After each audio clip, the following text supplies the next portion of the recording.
Linus, the one who drinks it can't stay without roaring. Doctor B R Ambedkar garu చెప్పిన మాటలు. విద్య అనేది సింహపు పాల వంటిది. వాటిని తాగిన వారు గర్జించకుండా ఉండలేరు. డాక్టర్ బిఎం అంబేద్కర్ కలలు కన్న విద్యా వ్యవస్థను మేము సృష్టించబోతున్నాము.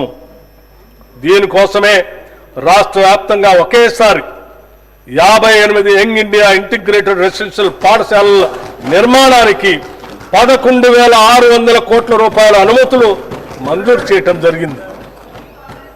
మేము తీసుకున్న ఈ నిర్ణయం ఒక చారిత్రాత్మకం.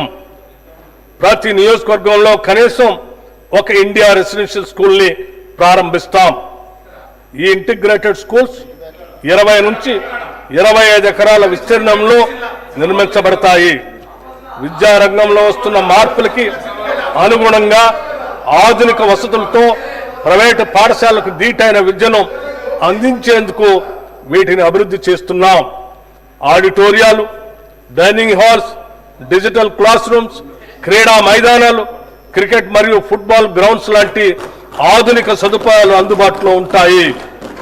విద్యార్థుల నిరంతర పర్యవేక్షణకు వీలుగా ఈ పాఠశాల ప్రాంగణాల్లోనే బోధనా సిబ్బందికి నివాస సముదాయాలు కూడా ఏర్పాటు చేస్తున్నాం. ఈ స్కూళ్లలో పవన మరియు సౌరశక్తిని విరివిగా వినియోగిస్తాం. ఈ స్కూళ్లలోని విద్యార్థులకు వసతి, భోజనం, యూనిఫామ్లు, నోటు మరియు పాఠ్య పుస్తకాలు మరియు ఇతర ఆవశ్యక వస్తువులన్నీ ఉచితంగా అందించబడతాయి. పాఠ్యాంశంతో పాటు వీరికి ఐఐటి, జీ, నీట్ మరియు ఇతర పోటీ పరీక్షలకు సన్నద్ధం చేసేందుకు ప్రత్యేక శిక్షణ ఇవ్వబడుతుంది. విద్యతో పాటు శారీరక మరియు మానసిక దృఢత్వానికి అవసరమైన క్రీడలు, కళలు, పోటీలకు సమాన ప్రాధాన్యత ఉంటుంది. రాష్ట్ర వ్యాప్తంగా పాఠశాలలు ప్రారంభం అయ్యే రోజే విద్యార్థులందరికీ పాఠ్య పుస్తకాలను, యూనిఫామ్లు అందజేస్తున్నాం. ప్రభుత్వ విద్యా సంస్థలన్నింటికీ ఉచిత విద్యుత్ సరఫరాని అందిస్తున్నాం.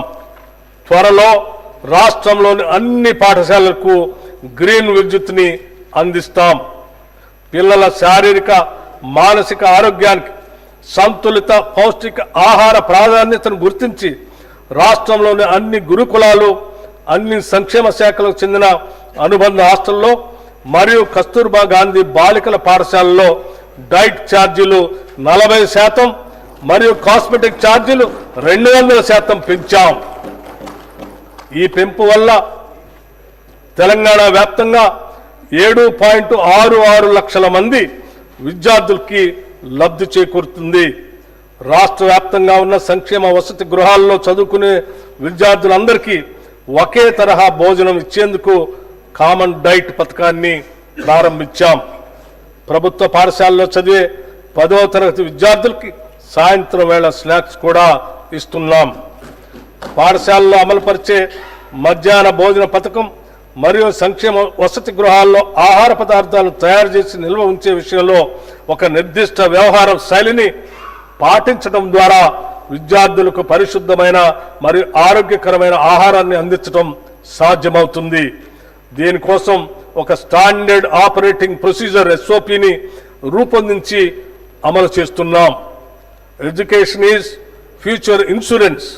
విద్య భవిష్యత్తుకి బీమా కనుక విద్యా వ్యవస్థను బలోపేతం చేసేందుకు రాష్ట్ర విద్యారంగంలో పలు సంస్కరణలు చేపట్టాం. అంతర్జాతీయ ప్రమాణాలతో కూడిన విద్యను అందించే లక్ష్యంతో ఒక సమగ్ర విధాన రూపకల్పనకి తెలంగాణ విద్యా కమిషన్ను ఏర్పాటు చేశాం. తెలంగాణ నారీ శక్తిని గౌరవిస్తూ కోటి మహిళా విశ్వవిద్యాలయానికి వీరనారి చాకలేయలమ్మ పేరు పెట్టి ఆ విశ్వవిద్యాలయ వారసత్వ కట్టడాన్ని సంరక్షిస్తూనే 550 కోట్ల రూపాయలతో అదనపు భవన నిర్మాణాలని చేపడుతున్నాం. తెలుగు విశ్వవిద్యాలయానికి తెలంగాణ వైతాళికుడు సురవరం ప్రతాప్ రెడ్డి పేరును, ఇండియన్ ఇన్స్టిట్యూట్ ఆఫ్ హ్యాండ్లూమ్ టెక్నాలజీకి శ్రీ కొండా లక్ష్మణ్ బాపూజీ పేరును పెట్టడం జరిగింది. విద్యాశాఖకి ఈ బడ్జెట్లో 23,108 కోట్ల రూపాయలు ప్రతిపాదిస్తున్నాం. no plan for the future development of the country can be deemed to be